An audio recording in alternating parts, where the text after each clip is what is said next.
We're going to describe the silkscreen process of Sefer Torahs and Megillas and show details on how the ink goes from the screen onto the cloth. This orange sheet is a sample piece of silkscreen material before any preparation.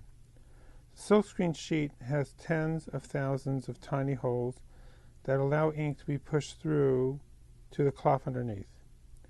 We close up all the holes that we don't want ink to go through with a green colored film, except in the area of the letters.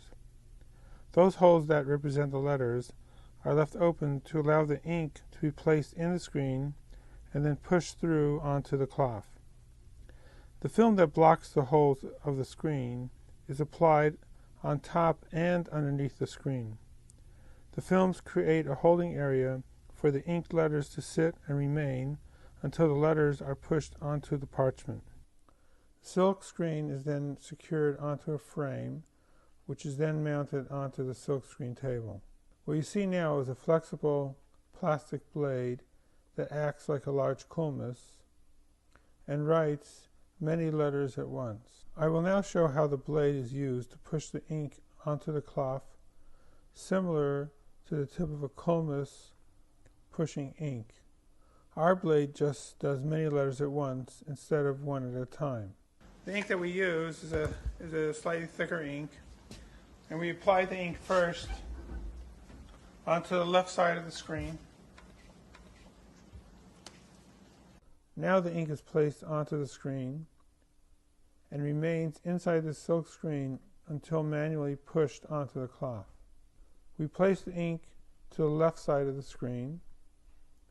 We then push the ink across the screen while the silk screen frame is raised above the cloth.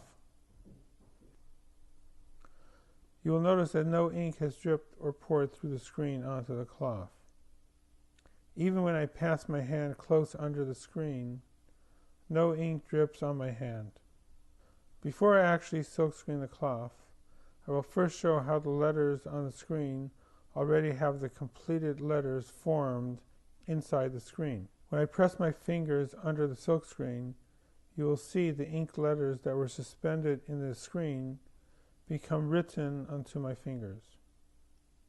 Looking at the view under the actual screen, you see that the ink is no longer there where my fingers touch the screen.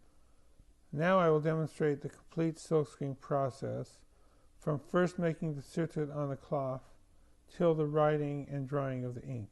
First, we make the sirtut on the cloth.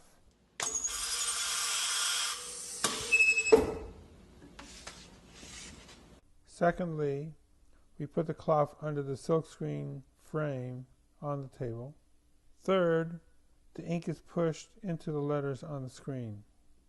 At this point, the ink is suspended in the silkscreen letters, never dripping down until they are pushed by me onto the cloth. Fourth, we place the frame on the table with the screen raised about 1/4 inch above the cloth. Again, see that no ink drips or pours through the cloth, even though the screen is very close to the cloth. Before the ink is written onto the cloth, and we are writing a Sefer Torah, we say L'Shem Kedushas Sefer Torah and the Azkoras L'Shem Kedushas Hashem. Then the blade is pushed across the screen, forcing all the ink letters onto the sirtut-ready cloth.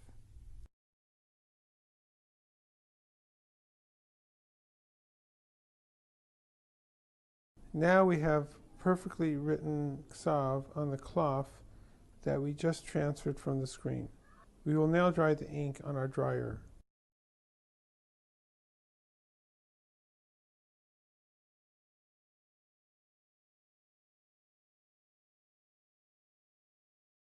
Observe how the ink on the urea is completely dry with a perfect ksav. See how the cloth has sirtut on top of all the letters.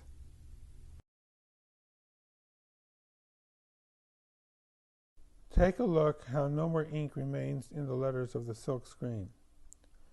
This shows how the ink only moves out of the screen when forced out and will never drip out on its own.